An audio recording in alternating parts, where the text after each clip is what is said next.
Cela veut dire simplement que tu ne peux pas dire je t'embauche, mais comme tu es une femme, je ne t'embauche pas. Vous avez trop de congés de maternité. Non, je ne vous prends pas. Je préfère un homme.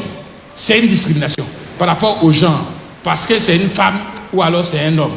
L'orientation sexuelle, c'est un choix, comme il a dit. C'est une option.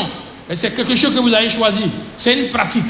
Et là, c'est dangereux parce que l'orientation sexuelle, la notion d'orientation sexuelle est un fourre-tout. Il y a tout dedans. L'homosexualité, la pédophilie, la zoophilie, tout est dedans.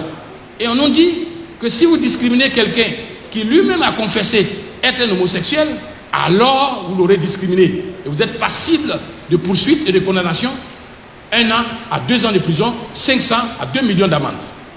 Cela veut dire quoi? Simplement que si vous êtes titulaire propriétaire d'une maison, que vous décidez de mettre la maison en location, vous savez dans le quartier que X est un pédophile. X est un pédophile.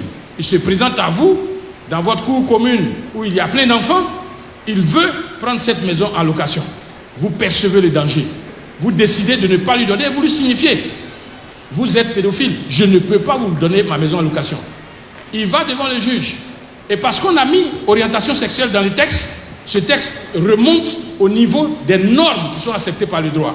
Le juge dira, est-ce qu'il a vraiment dit qu'il vous refusait la location parce que vous étiez simplement pédophile? Il dit oui. Est-ce que vous êtes vraiment pédophile? Oui, monsieur le juge. On ne peut pas le poursuivre. La loi dit qu'il faut protéger son orientation sexuelle.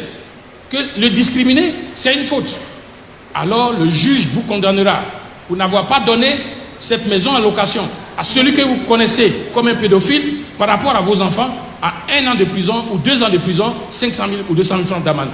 De la même façon, lorsque monsieur le maire Assalé Tiemoko sera sollicité demain pour faire marier 2 hommes ou 2 femmes et qu'il refusera en se cachant derrière la loi, celui à qui on aura refusé ce mariage pourra le poursuivre devant les tribunaux pour dire qu'il m'a discriminé.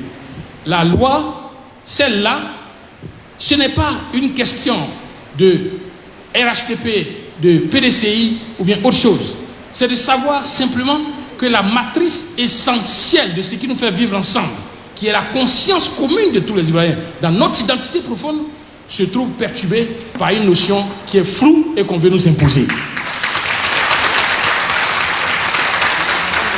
C'est ce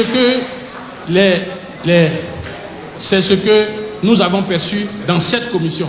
Et c'est pourquoi, unanimement, quand on s'est levé pour demander au ministre, on a insisté, le ministre a offert de retirer la notion du texte. C'est à cela que nous sommes. Je ne pense pas qu'il y a encore un autre point sur lequel je vais intervenir. Merci, Monsieur le Président.